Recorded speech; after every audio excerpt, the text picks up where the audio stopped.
Então seja bem-vindo ao Think Tank. O Think Tank, como sabem, é um programa criado aqui no canal Acordo do Dinheiro para nós analisarmos a semana que passou.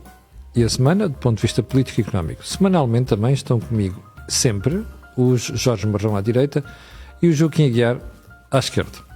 Ora, o que é que nós vamos tratar esta semana? Naturalmente, todo este imbróglio criado com a saída do topo da administração da TAP. E o que é que isto representa? É que, se você reparar, o PS criou, com a nacionalização da TAP, o ativo tóxico. Ora, e é com esse ativo tóxico que está agora a lidar. Mas temos mais. Vamos fazer um debate sobre aquilo que é a propriedade privada no século XXI. E neste caso concreto, com o ataque à habitação, a dispensa do PCP, com esta guinada que o PS deu à esquerda, mas também a obsessão pelo poder e como o PS quer secar as oposições. Joaquim Aguiar, o que é que tem a dizer sobre este mais um episódio no dossiê TAP, antes de irmos à habitação? O dossiê é sempre o mesmo. Ou seja, é uma empresa que se tornou inviável por razões da sua organização interna, mas também que não se consegue vender e já há muitos anos, porque eu recordo-me ainda com Sá Carneiro quando a proposta era vender a TAP à Air France. As negociações estiveram em fase já final, até que, e portanto estamos em 1980, até que uma intervenção do Presidente e do Conselho da Revolução levou o governo de Sá Carneiro a rever a sua posição e desistiu de vender. Portanto, desde essa altura que o dossiê TAP tem as mesmas características gerais, isto é o poder político que se compromete a encontrar uma solução e que depois não consegue apresentar essa solução. O resultado, tem que apresentar bodes expiatórios, isto é, outras entidades a quem se associa o fracasso dessa tentativa de resolver a questão da TAP. Não é a única empresa que nós tivemos nessas circunstâncias. Grandes empresas dos anos 60 e 70, quando chegaram à fase de poderem evoluir, são as condições internas, nacionais e das empresas, que impedem essa evolução. E, portanto, ficam presas numa imagem do passado, ficam presas na falta de recursos, mas também ficam presas na falta de competitividade que essas empresas evidenciam quando se procura atrair compradores. Afinal, verifica-se que essas grandes empresas, na perspectiva nacional, não são empresas apetecíveis do ponto de vista competitivo. E é por isso que não é só o caso da TAP, já foi esse o caso da Lisnave, por exemplo, ou dos transportes navais. Mas, portanto, tudo isso são situações que deviam ser antecipadas pelo poder político para que as soluções que apresentam à sociedade portuguesa já fossem devidamente trabalhadas e consolidadas. Mas deixa-me pegar aqui num aspecto concreto. Nós, de facto, já tínhamos falado aqui na TAP, aliás, o Joaquim já tinha explicado essa questão da Air France e a tentativa de venda da Air France, mas há aqui um dossiê novo, não é? Um episódio novo que é... O que tudo isto mostra é que o Governo se meteu numa grandalhada ao nacionalizar a TAP, não é? Porque não tinha ali um problema.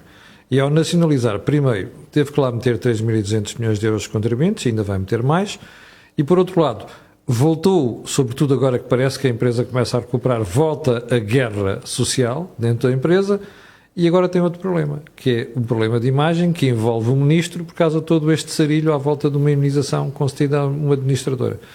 Isto mostra, além de que foi o próprio governo que criou aqui um problema tóxico, que é mais um sinal de degradação do governo? Não é só de degradação do governo, é mais um sinal da teimosia do governo em não reconhecer o que foi o papel da Troika na recuperação da bancarrota.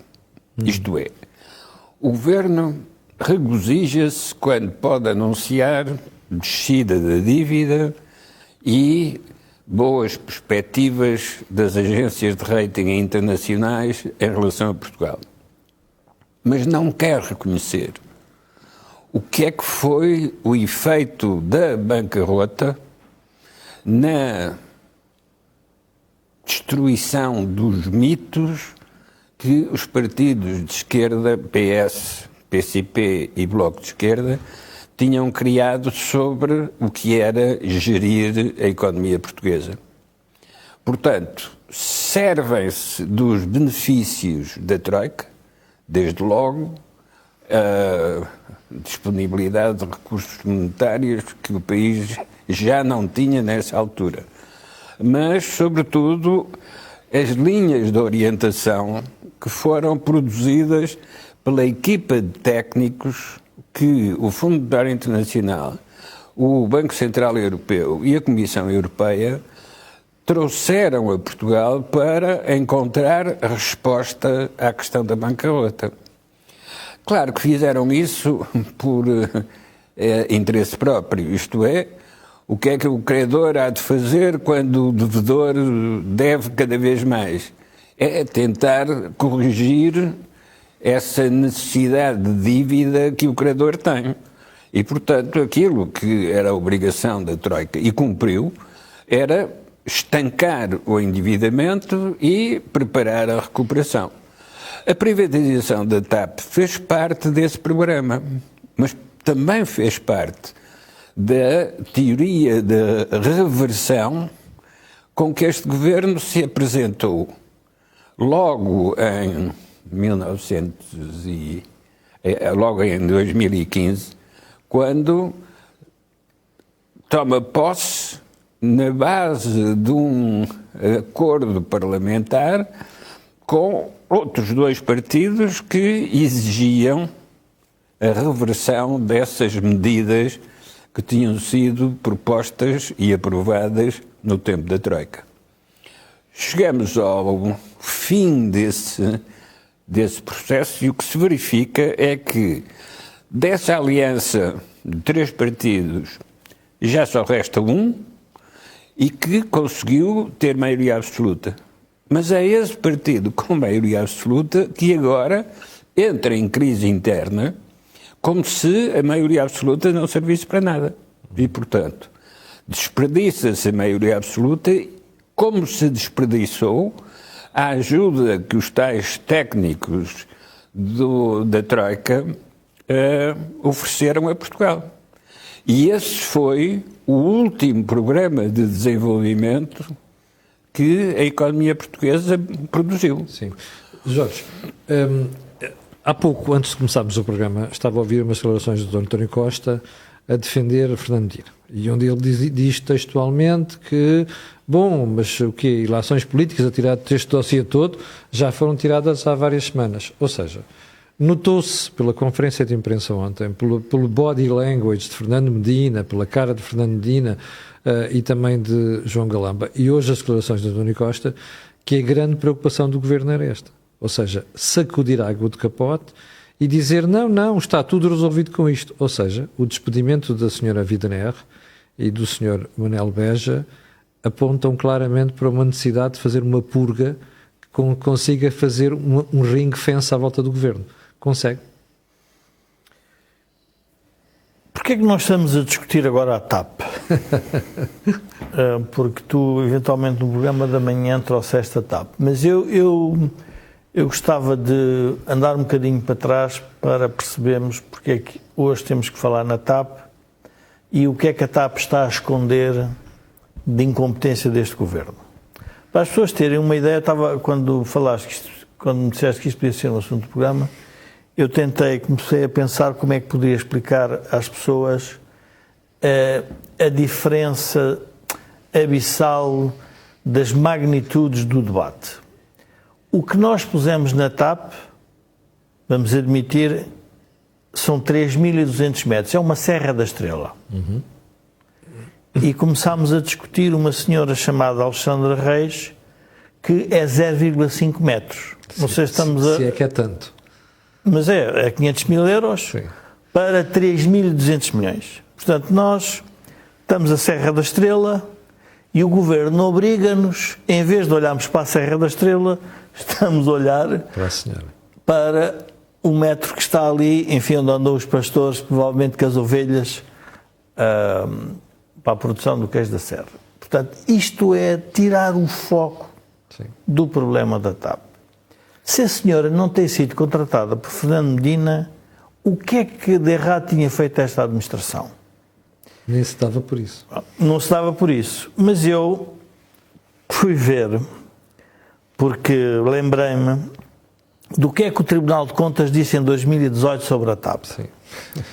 E diz assim: face à evidência disponível, o processo de recomposição do capital da TAP foi regular, foi eficaz, mas depois diz isto: não conduziu ao resultado mais eficiente. Com efeito, não foi obtido o consenso necessário dos decisores públicos, tendo as sucessivas alterações contratuais agravado as responsabilidades do Estado e aumentado a sua exposição às contingências adversas desta empresa. Portanto, isto na linha que o Joaquim estava a dizer. Ou seja, nós decidimos vender a TAP, a Troika obrigou-nos a vender a TAP para nos ver limpos da TAP. O acordo que o PS fez para ter o Partido Comunista e o Bloco foi recomprar a TAP e agora vamos ter que vender a TAP depois já deste relatório. Portanto, o que está montado aqui é uma campanha de comunicação para encontrar um bode expiatório que começou por ser Alexandre Reis e agora é toda a administração da TAP, do Chairman e da CEO. Portanto, é um assunto que a mim não me interessa para nada, porque na prática é o Governo a sacudir a água do capote. Sim. Fernando Pessoa, uma vez escreveu um livro sobre economia, sobre contabilidade, porque tinha tido uma experiência empresarial. Tinha criado uma tipografia, o livro foi escrito por António Mega Ferreira, é um livro interessante, em que ele elabora sobre, afinal, o que é uma empresa e o que é que faz. E ele diz: a maior incompetência do chefe é na escolha do subordinado. E o último responsável pela escolha do subordinado é o chefe. Pronto, o que nós estamos a falar aqui são os chefes incompetentes sobre as escolhas que fizeram, quer sobre o futuro da TAP, quer sobre as pessoas, e vão ter que encontrar uma forma de explicar que o problema é do subordinado. E, portanto, nós estamos numa encenação que ainda por cima tem outro fator que eu desconheço por completo. Eu não sei o que é que a CEO e o Chairman pensam sobre a privatização da TAP. Porque tudo isto se dá no momento em que é preciso resolver aquele dossiê. E a resolução daquele dossiê, como nós já percebemos, é realmente um problema, quer dizer, é um problema. É um problema, não é um problema para o Governo. O que nós estamos a confundir é a TAP com o Governo, não. Temos que confundir com o contribuinte. Este é um problema do país. Sim. E o país está nesta embrulhada porque alguém nos meteu na embrulhada. Não foi a CEO da TAP. Foi o Governo. Nem o Chairman da TAP. Foi o Governo é que nos meteu nesta embrulhada. Sim. E o Dr. Fernando Medina meteu-nos noutra embrulhada porque foi buscar uma pessoa que afinal tinha recebido uma indemnização. Portanto, toda a gente quer lavar as mãos pondo o ónus em cima daquelas pessoas. Não vale a pena fazerem isto porque, como se costuma dizer, que se consegue enganar muitas pessoas, mas durante pouco tempo. Muitas pessoas durante muito tempo não se consegue. E o que se revela da questão quando dizem que a TAP é um ativo tóxico do Governo, não. O Governo transformou a TAP num ativo tóxico, porque o que nos foi dito para a Troika foi: se vocês não querem continuar a ter este problema, se calhar é melhor desfazerem-se disto. Mas vem sempre aquela ideia do controle estratégico. Onde é que andam as pessoas que faziam a campanha Não Tape os Olhos? Era o cineasta, o Vasconcelos. Onde é que anda? Porque é que ele agora não vem explicar qual é a solução para a TAP? E a TAP faz parte do universo das empresas que tem influência política há muitos anos, em que muita gente com interesses ligados à política está metida nos dossiês da TAP. E, portanto, nós todos hoje percebemos porque é que a TAP não pode sair das mãos do Estado e dos partidos que gostam do Estado, como é o caso do PS. Para as pessoas terem uma ideia, nós estamos a falar só na folha salarial para 400 milhões de euros. Exatamente. E, portanto, os sindicatos, todas aquelas pessoas que estão ligadas, no fundo, à conta de resultados da TAP... E fornecedores. Querem, obviamente, os fornecedores. E, portanto, na prática isso a mim o que me custa querem-me tirar a Serra da Estrela para me virem explicar a árvore cá em baixo. Não, eu quero continuar a discutir a Serra da Estrela, que é a TAP. É aquela dimensão de prejuízo que nós temos acumulado. Não é os 500 mil euros. O que é que são 500 mil euros para a doutora Alexandra Reis? Zero, quase. E, portanto, de repente há um grande burburinho por causa disso. Não, eu quero descobrir porque é que nós tivemos que pôr lá este dinheiro todo. E, portanto, cada vez... E depois, onde é que se nota que a política é uma política que não tem nada a ver com os interesses da nação? Quando se vai fazer a comissão de inquérito, quando o Partido Comunista vem dizer que, afinal, o que é importante discutir é a privatização. E isso leva-me a um outro ponto, que é um ponto que me interessa, é o PS, com esta guinada à esquerda e com a maneira como está a conduzir os negócios públicos, realmente vai transformar o Partido Comunista dispensável na sociedade portuguesa. É verdade. Porque representa os interesses mais retrógrados... Isto está a acontecer já. Que está a acontecer. O PS está a representar os interesses mais retrógrados da sociedade portuguesa relativamente a ideologias que foram exterminadas na Europa e no leste. E nós estamos a assistir em Portugal... Os últimos sobreviventes. Não é? Os últimos sobreviventes. Nós somos uma espécie de uma... Quer dizer, eu não queria ir tão longe como o líder do PSD, bolivianos, mas parecidos. Quer dizer, nós estamos a afastar só por uma questão simples, pela opção do PS pelo poder e pelos interesses que estão ligados à existência do poder. E, obviamente, tudo isto se vai acumulando lentamente, as pessoas vão se apercebendo, o PS vai caindo nas sondagens, as pessoas vão... Depois há uma outra dimensão que eu também não sei o que é que está por trás da TAP, que é uma conferência de imprensa em que aparece João Galamba, Medina, se era para queimarem na praça pública Pedro Nuno Santos, porque tinha estado ligado à solução. Portanto, tudo isto é o país a assistir aos jogos do poder do PS e a brincar com o dinheiro dos portugueses e dos contribuintes. E, portanto, tudo isto devia-nos levar a uma certa revolta e indignação.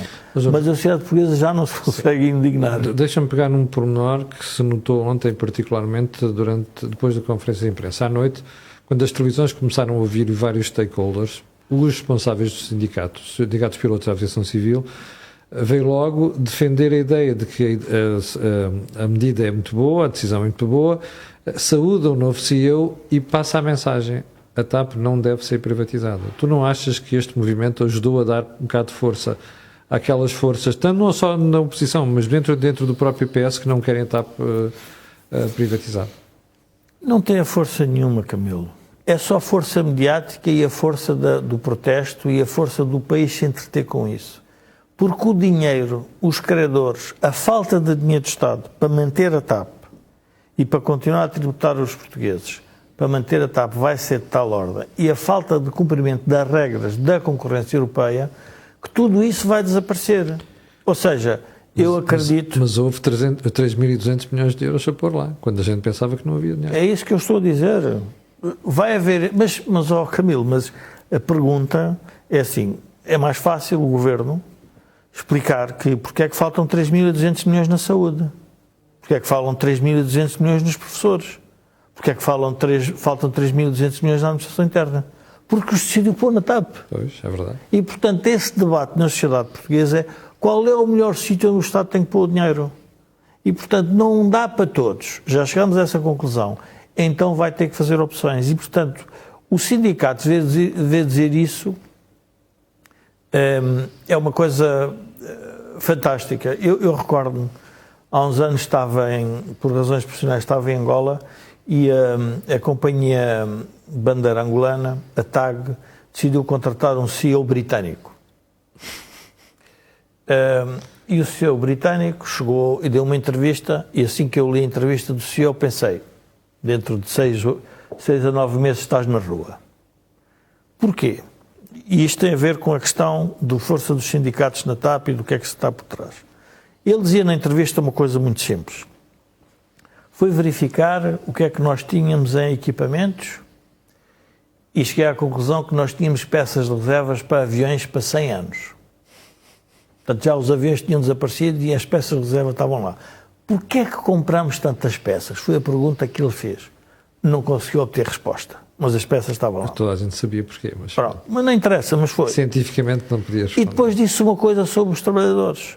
Disse, relativamente à produtividade, eu até sou condescendente, mas ele tinha vindo da Emirates, a produtividade, o número de pessoas por avião era uma coisa completamente disparatada. E ele disse, pelo menos que fiquemos a metade disso. Isso significava o quê? Significava que a TAC tinha que se tornar completamente...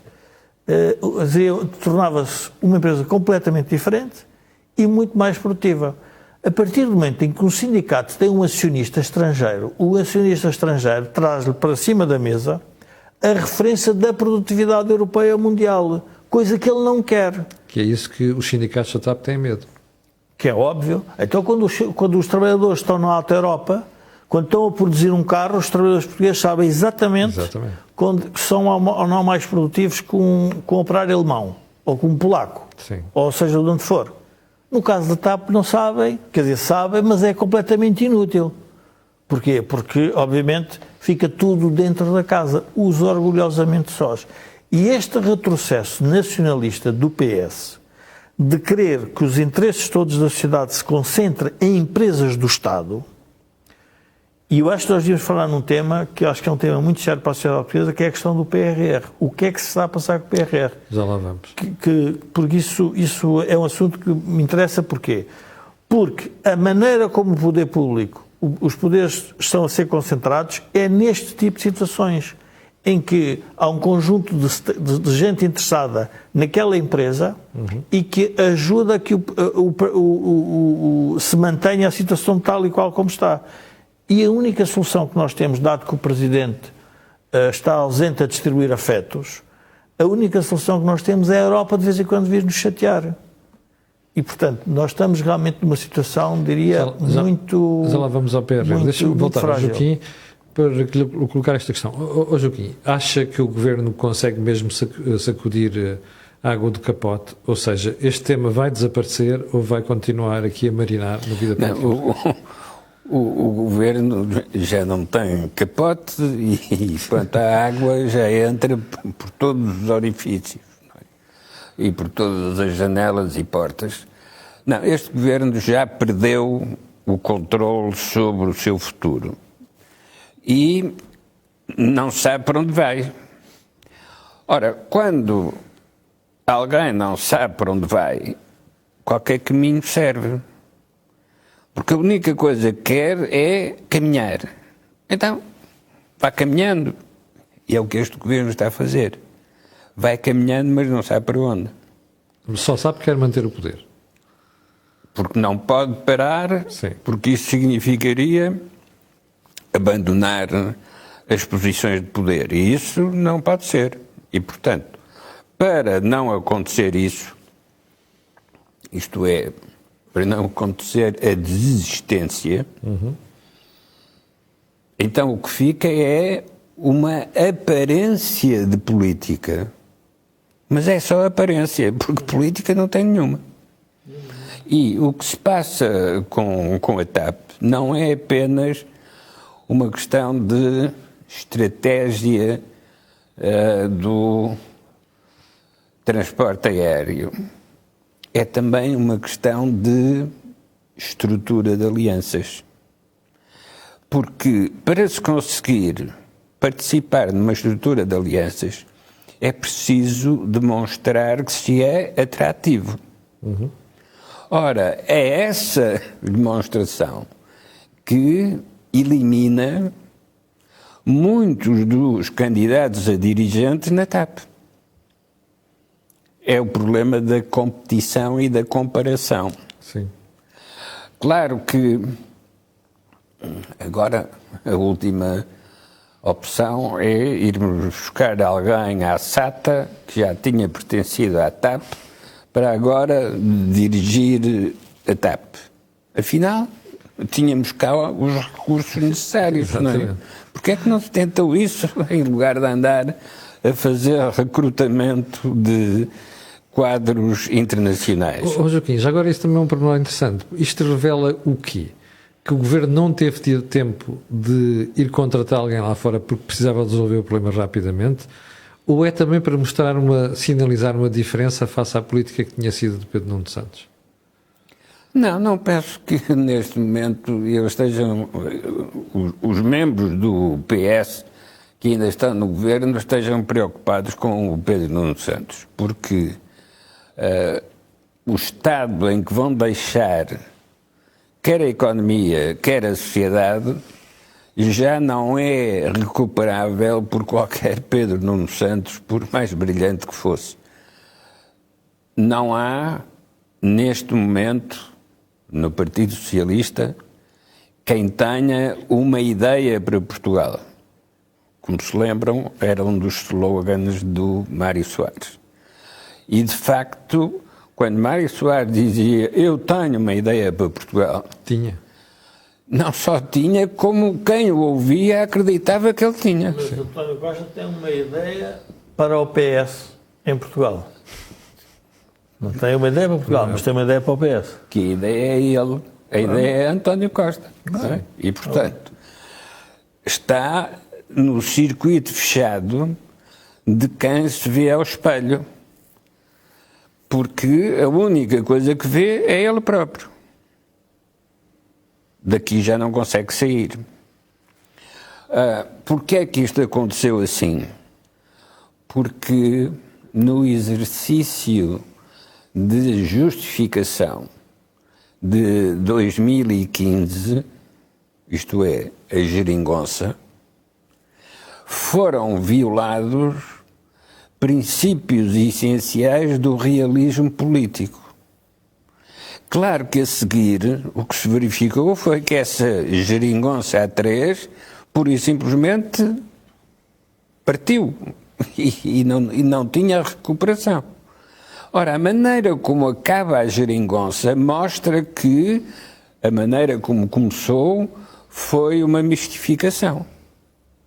Ora, essa mistificação é feita à frente do atual Presidente da República, que, aliás, começa o seu primeiro mandato justamente na altura em que se inventa esse equilíbrio a 3, que se chamou geringonça, e que correspondeu àquela frase do dirigente do Partido Comunista, Jerónimo de Sousa, que, quando disse o PS só não é governo se não quiser.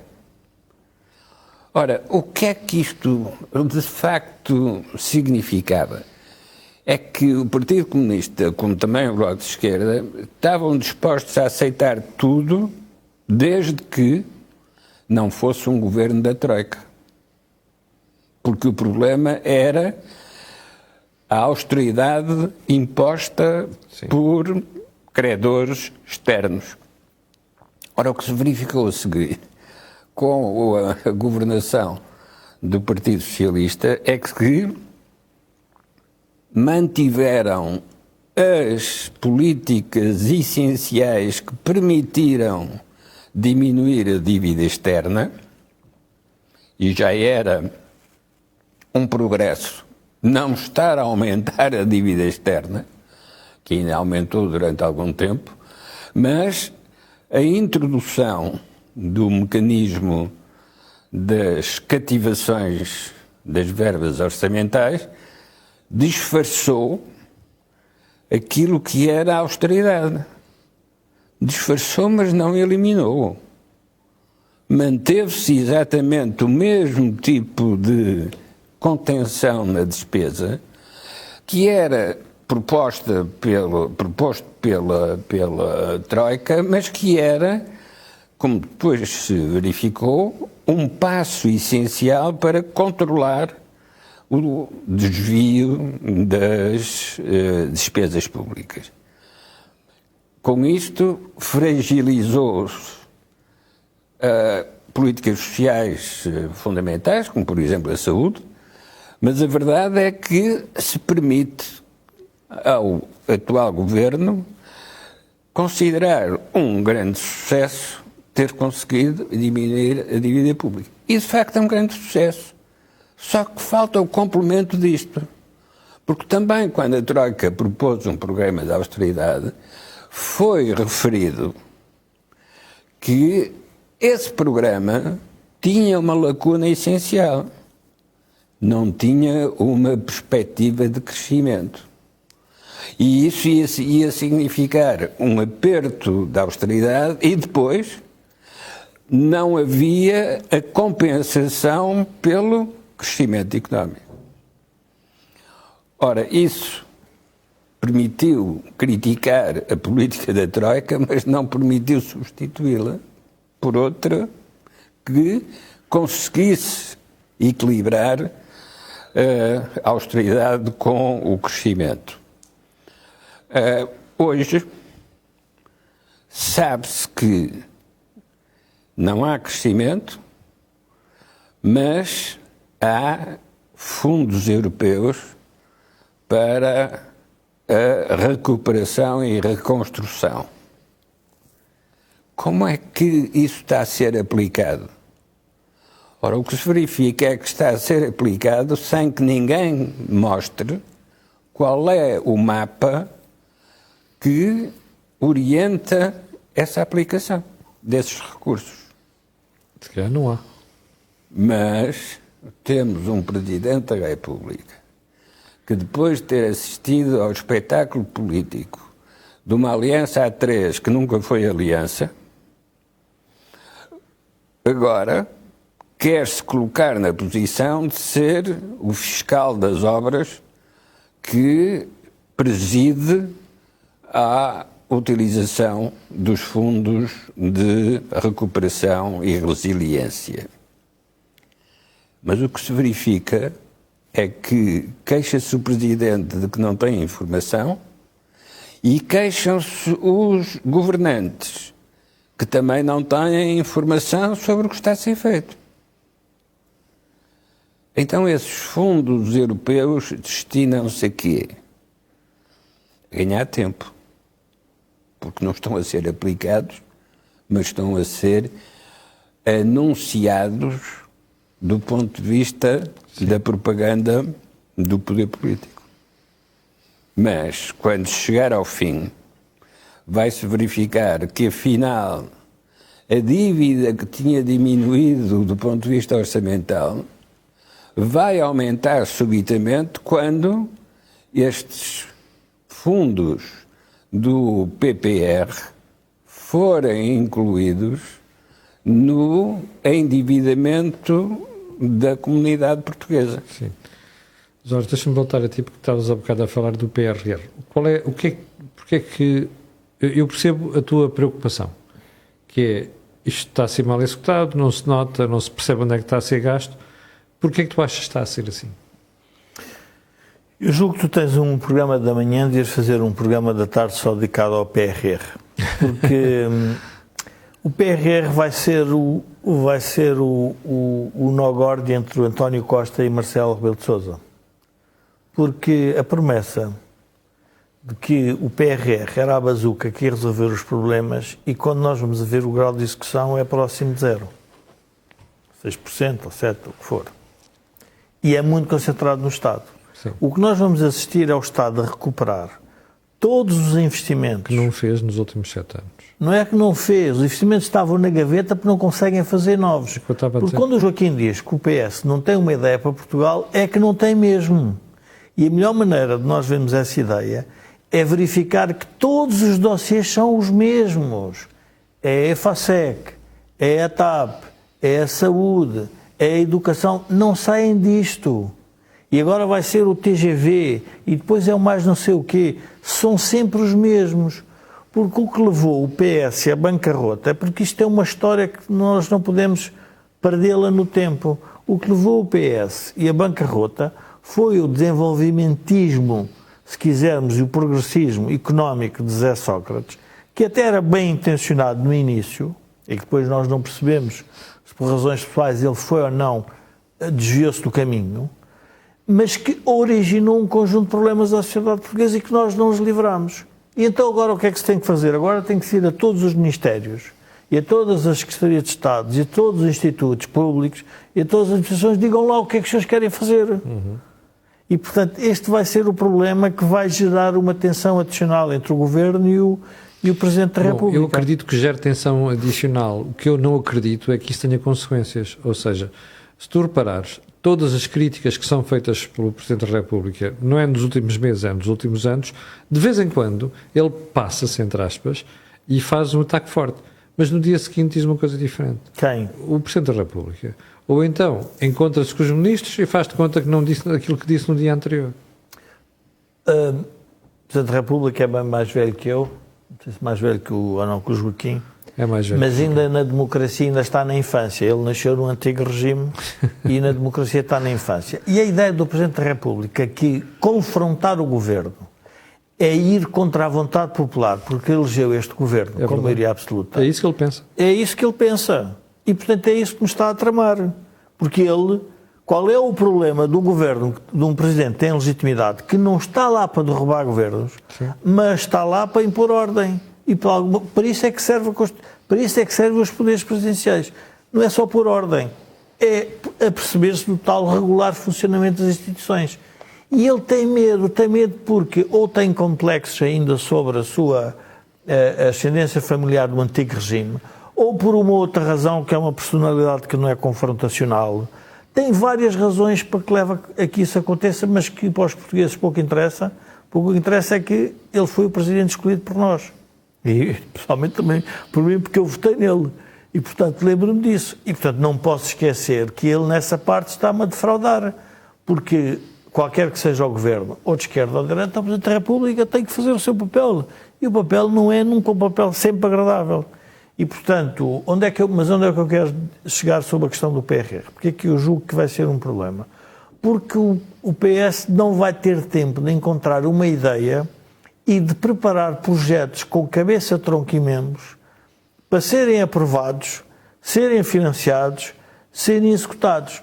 E então, qual é a minha tese? O que vai acontecer é uma tentativa de secar todo o país com novas ideias, porque todas já foram explicitadas pelo PS. No fundo é o tal monopólio, a charneira. A charneira do PS não é só uma charneira de poder. É uma espécie de uma bimbi ideológica, uma bimbi, mete-se lá para dentro tudo, e aquilo vai saindo de uma grande sopa. Mas já nem a sopa da pedra, é uma sopa que ninguém consegue perceber, mas a verdade é que num país pobre toda a gente precisa da sopa. E as pessoas querem se pôr ao pé da sopa. O Joaquim tem a ideia onde há compota, há formigas. Eu, neste caso, estou a falar já mais de uma coisa pobre, sim, que era a sopa dos pobres. Onde há fome. Toda a gente se vai concentrar na sopa que o PS está a fazer. Isto é uma embrulhada séria. E, portanto, como é que se pode, pergunta é, como é que se pode sair disto? Vai sair deste, provavelmente, num confronto do próprio PS com o Presidente da República, e, ao mesmo tempo, com a questão da opinião pública. E qual é um problema sobre a indignação em Portugal? Porque o Presidente da República, ao tentar esvaziar sempre todos os conflitos e todas as tentativas de instabilidade promovidas pela oposição, parece que diz aos portugueses: pá, não te preocupes, porque tu só de X em X anos é que podes decidir. Até lá, comes e calas. O que é que está a acontecer na TAP? A TAP é um bom exemplo. Na TAP, o que estamos a assistir é a reconstituição, ou a tentativa de reconstituição do poder sindical do Partido Comunista. E, portanto, e do poder reivindicativo dos sindicatos, que, obviamente, é muito expressivo pelas repercussões que tem no país. E, portanto, quando o PS abriu a porta a isto, que, no fundo, a Troika já tinha dito que... Vamos lá ver, nós às vezes discutimos e debatemos que o modelo alemão é bom porque há uma boa relação entre os sindicatos e as administrações. Os sindicatos e administrações em Portugal não foram formados nessa lógica, foram formados na lógica do capital contra o trabalho e do trabalho contra o capital. Da confrontação. E, portanto, em que parecia que os empresários estavam do lado... E é uma ideia que já vem de antes do 25 de Abril, não é só do 25 de Abril. Vem de antes, mas as corporações sempre serviram para uma espécie de dominar dominar o tecido institucional e, ao mesmo tempo, haver uma certa liberdade, se quisermos, de debate dentro daquelas regras da corporação. Era assim que funcionava. Hoje, quando nós estamos... A pergunta é, porquê é que em Portugal não há indignação? Eu há tempos vi uma manifestação dos agricultores em relação à Ministra da Agricultura, e depois reparei que as televisões, e depois percebendo, por razões pessoais, percebi o que é que se tinha passado lá, e aquilo foi uma coisa séria, e aquilo foi, parece que abafado, ou seja, há uma espécie de uma cumplicidade ideológica anti-troika da opinião pública relativamente aos fatores de incompetência de mau governo do PS. Ou seja, cada vez que há, e onde há mais, são nos parceiros de coligação na geringonça. E por isso percebo a ideia do Chega de querer voltar-se para os sindicatos.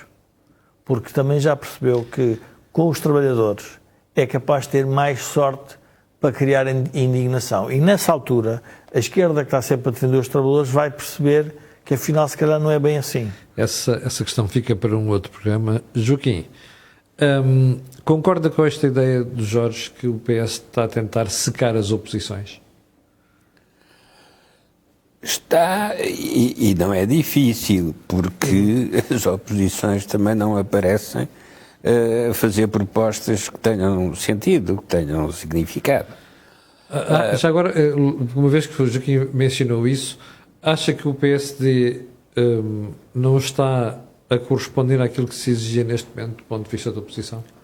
Não está, sobretudo, a corresponder àquilo que esteve na origem do PSD e que justificava a sua existência. Hoje, o PSD não consegue justificar a sua existência porque naquilo que propõe ou é igual ao PS ou nem sequer tem condições de concretização. Por exemplo, o PSD foi sempre um defensor da regionalização.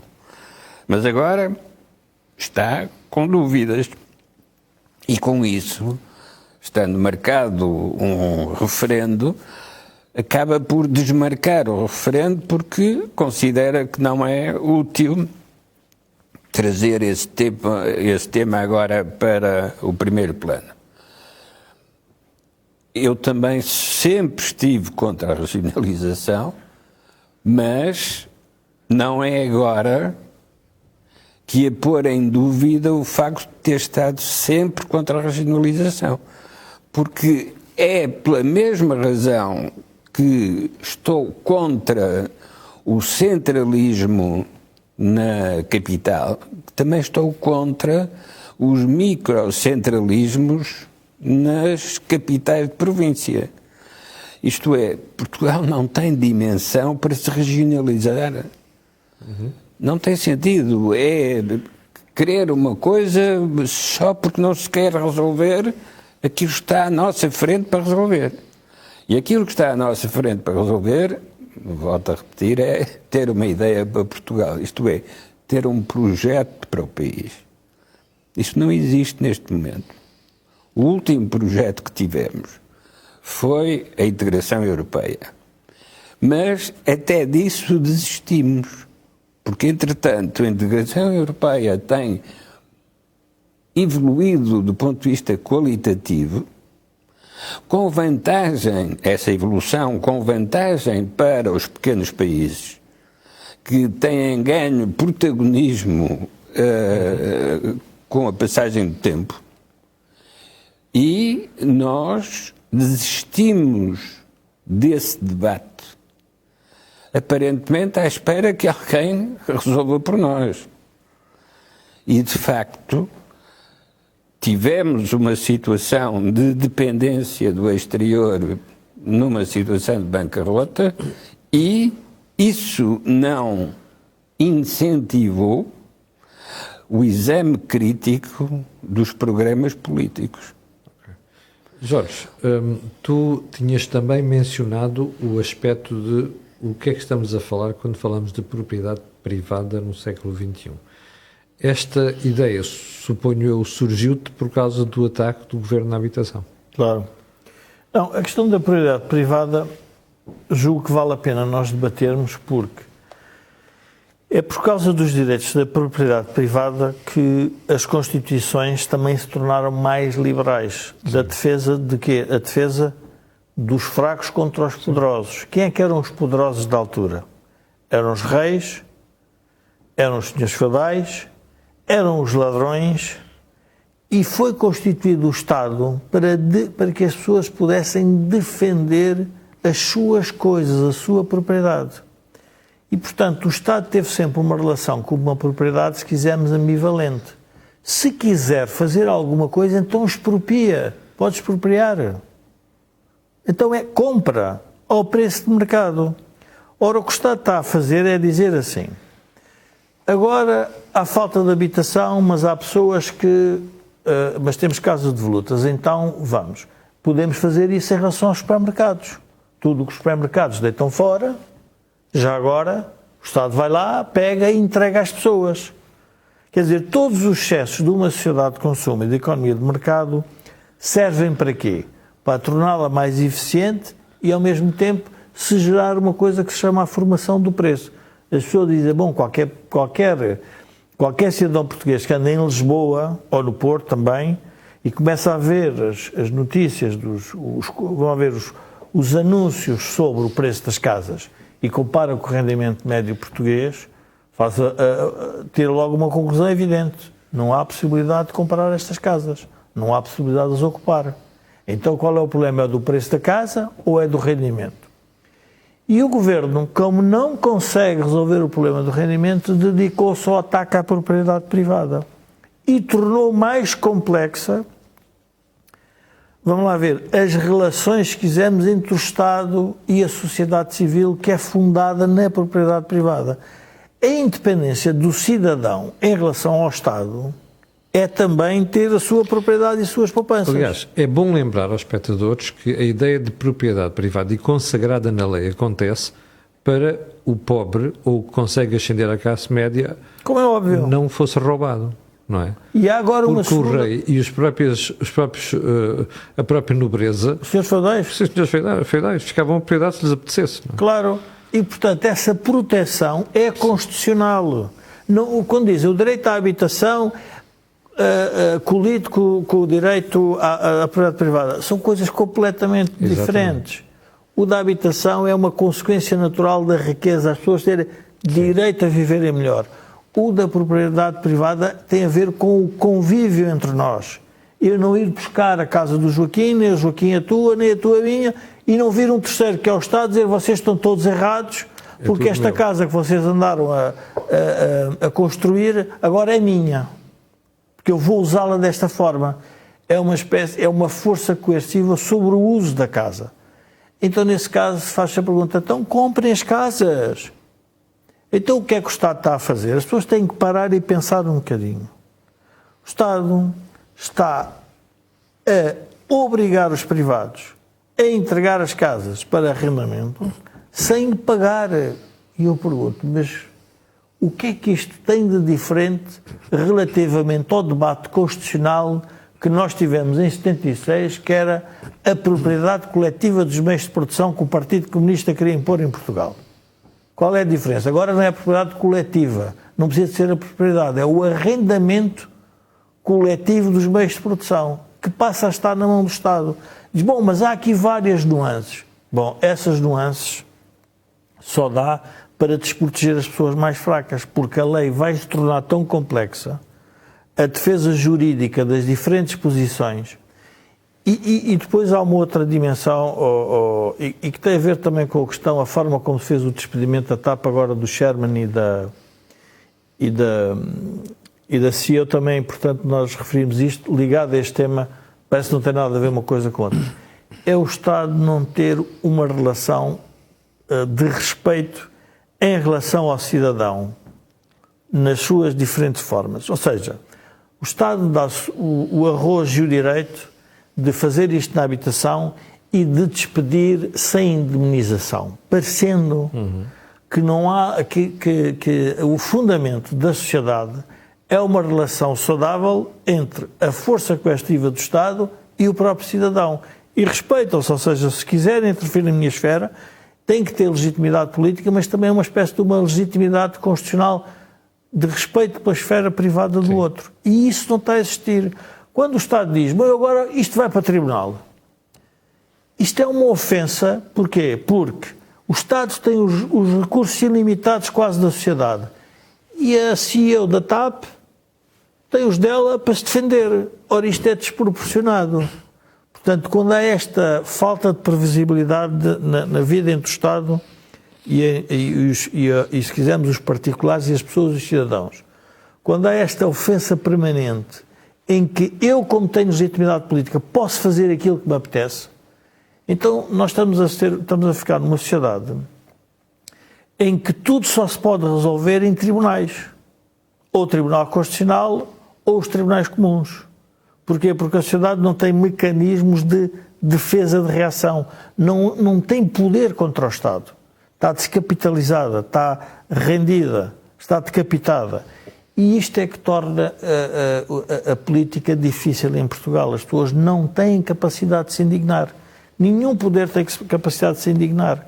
E, portanto, só têm capacidade de se indignar todos aqueles que querem condicionar os políticos através do Estado. Quais são? Os professores na educação, os médicos e os enfermeiros na saúde. E, portanto, porque no setor privado nada disso existe. É um mundo à parte. E, portanto, nós estamos a criar um país completamente dual, ou seja, há umas regras para as empresas que estão ligadas, que estão no setor privado, que vivem na exportação, e depois a política faz sempre na esfera do Estado e do Estado na relação com as empresas, mas sempre e com os cidadãos de forma ofensiva. Portanto, eu julgo que este ataque à habitação é o desespero do PS. E eu acho que é o princípio do fim do PS nisto. Porque vai atacar... Como assim? Camilo, as pessoas... Qualquer pessoa que tenha... Vamos imaginar uma família do interior que tinha um patriarca que decidiu poupar e não consumir, e até foi inteligente e disse, eu vou comprar uma casa em Lisboa para deixar aos meus filhos. E agora, de repente, ninguém está a ocupar a casa por razões conjunturais, seja do que for, e as casas não ocupadas também é uma formação do preço dos próprios arrendamentos, portanto tem que se ter isso em atenção, e de repente nada disto faz sentido, porque afinal aquela decisão que parecia uma decisão inteligente de longo prazo desapareceu porque há um governo que descobriu agora que a habitação é um problema depois de ter criado as condições para que o preço da habitação subisse. Quais são? Um licenciamento difícil, um país de alto risco, instabilidade fiscal, instabilidade legislativa, problemas com os lobbies do ambiente. Tudo isto levou ao aumento do preço das casas. E agora resolve o problema do aumento das casas. Oh, faz favor, se estiver disponível, dá para cá que eu vou arrendar. É nesse sentido que eu digo que são pequenos proprietários. Portugal é um país que gosta da propriedade. E são pequenos proprietários, o Governo foi inteligente porque não pôs isto nas zonas não urbanas, quisermos. Sim. Pôs nas zonas Lisboa-Porto. E concentrou-se. É onde está a juventude e é onde está a perder o eleitorado, quer para o Bloco, quer para a Iniciativa Liberal. Concentrou-se nisso. E, portanto, eu julgo que é o princípio, se quisermos, primeiro do desregramento ideológico total do PS e também do ataque sem querer o PS está a fazer ao seu próprio eleitorado. Joaquim, porquê é que este tiro no pé, digamos assim? O Jorge diz que nós estamos a assistir ao princípio do fim porque isto é um ataque à propriedade privada. E os portugueses são pequenos proprietários, não são grandes proprietários de coisa nenhuma. Porquê é que o PS... Primeiro gostava de perceber se o Joaquim acha que é mesmo assim, e em segundo lugar, porquê é que o PS fez isto? O PS da Fonte Luminosa nunca teria feito uma política de habitação como a que foi agora apresentada. Sim. E que tem como eixo principal não a construção de novas habitações, mas a utilização de habitação construída, mas que esteja devoluta. Ora, é este problema que vicia de tal modo a política do Partido Socialista que aparece agora como uma política de nacionalização forçada daquilo que foi sempre propriedade privada no sentido individual do termo. Voltemos à distinção antiga de tributação por classes sociais.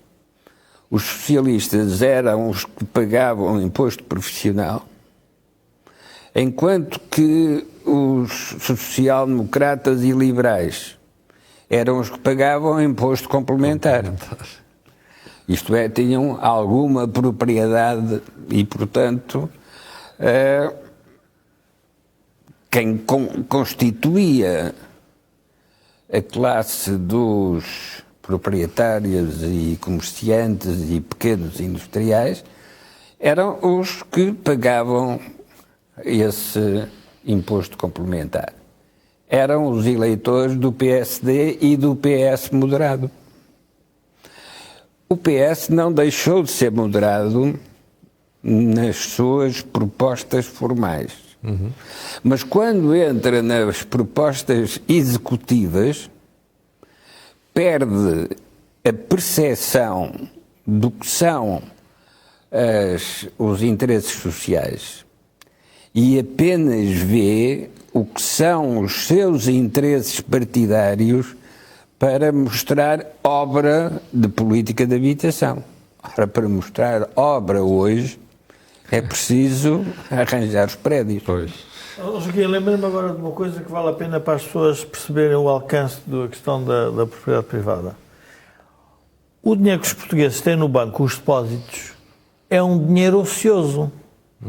Está ali parado quando podia estar a ser utilizado pelo Estado. O Estado podia dizer, já agora, os senhores têm o dinheiro aí parado e eu até preciso para fazer obra pública, e ir lá buscar o dinheiro. Como é que nós chamamos este ato? É um confisco. Sim. É um assalto à propriedade privada. E, portanto, quando o Estado diz o uso que tu tens daquilo que é teu, eu vou definir qual é que é. Eu estou implicitamente a dizer que estou a confiscar a liberdade do indivíduo. E por isso é que o PS faz esta conversa toda, mas eu acho que isto constitucionalmente não vai dar em nada. Mas dá para perceber isto que o Joaquim está a dizer, que é, quando está no poder, esquece as coisas mais elementares da vida em sociedade, de uma sociedade de uma democracia liberal. É a sobrevivência política. Joaquim, temos um minuto. Quer acrescentar alguma coisa? Desculpe, Joaquim. Não, nesse um minuto o PS está em frente do abismo e com o brasileiro vai dar um passo em frente. Dar um passo em frente. Eu acho que já deu. Essa é magnífica, sim senhor. Para terminarmos o programa de hoje. Olha, foi o Think Tank. Como sabe, analisamos aqui a semana do ponto de vista político e económico. Nós voltaremos na próxima terça-feira. Mas antes de irmos embora, eu queria lembrar uma coisa, não lembrei no início, que é este canal tem uma parceria com a Prozis e este programa ainda tem ajuda à produção do Grupo Sendis Alidata. Fique bem, para o final fica o pedido de sempre. Olha, subscrever o canal e fazer partilha nas redes sociais. É muito simples. Aquilo que houve aqui, não houve mais lado nenhum. Obrigado e até amanhã às 8.